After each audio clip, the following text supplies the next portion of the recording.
Зүүнбэсийн аймагуудын 12 дугаар ангийн сурагчдын дунд жил бүр зохион байгуулагддаг Орос хэлний олимпиад энэ жил Дорнод аймгийн Ч болсон хотно болох юм а. Энэхүү олимпиадыг зохион байгуулахаар Орос улбаны улсын элчин сайдын яамны зөвлөх Базархан дэвтргүүтэй төлөөлөгчд Дорнод аймагт ажиллаж байна. Энэ хүрээнд өнөөдөр Дорнод аймгийн удирдлагуудтай уулзсан хоёр бүс нутгийн хамтын ажиллагааны талаар санал солилцлоо. Уулзалтын эхэнд Дорнод аймгийн зүгээс халахын голын дайны ялалтын 80 жилийн ой хүрээнд Монгол Оросын хамтарсан олон талд ажлууд зохион байгуулагдсан талаар онцлоод боловсрол соёл шинжлэх ухааны салбарт 2017 оноос хойш хамтын ажиллагаа идэвхжиж, өвөр байгалийн хязгаарлалтын хооронд Орос хэл соёлын жил, Монгол хэл соёлын жил арга хэмжээг ээлжлэн зохион байгуулах зэрэг ажлууд хийгдэж байгаагаа дурдлаа.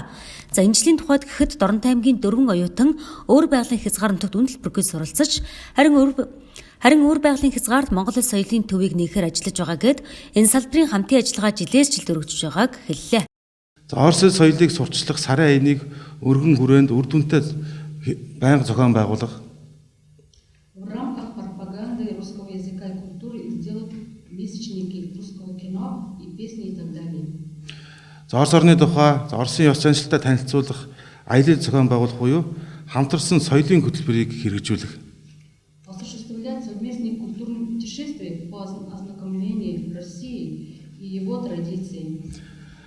Орос улбаны улсын өвөр байгалийн хязгаарын ерөнхий боловсролын сургуулийн багш нараас Дорнод аймгийн ерөнхий боловсролын сургуулиудад мэрэгчлэн багшаар урьж ажиллах талаар өмнө хоёр талын хамтын ажиллагааны уулзалтын үеэр яригдсны дагуу 2020 оны 1-р сараас эхэлж хэрэгжүүлж ажиллах болох.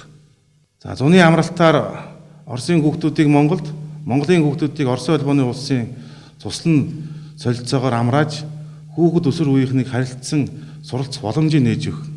Совилогчийн чиглэлээр оюутан сурахад дэмжлэг үзүүлэх гэх мэт одоо саналуудыг та бүхэнд уламжилж байна. Тэгээ та бүхэн бас дээрх саналуудыг манай Дорнод аймагт хамтран хэрэгжүүлнэ гэдэгт найдаж байна.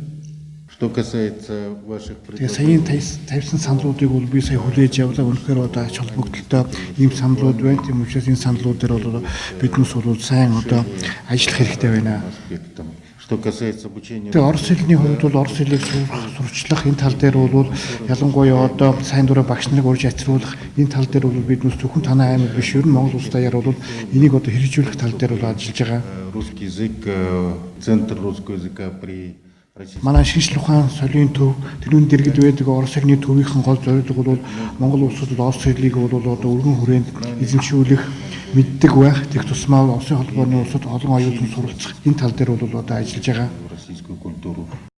Энэ удаагийн зүүнбэсийн Орос хэлний олимпиадад эхний 6 байранд шалгарсан сурагчдыг Оросын улбаны улсын ихтэй сургуулиудад үнэлт бүргүй сургах эрхийн бичиг олгох юм байна.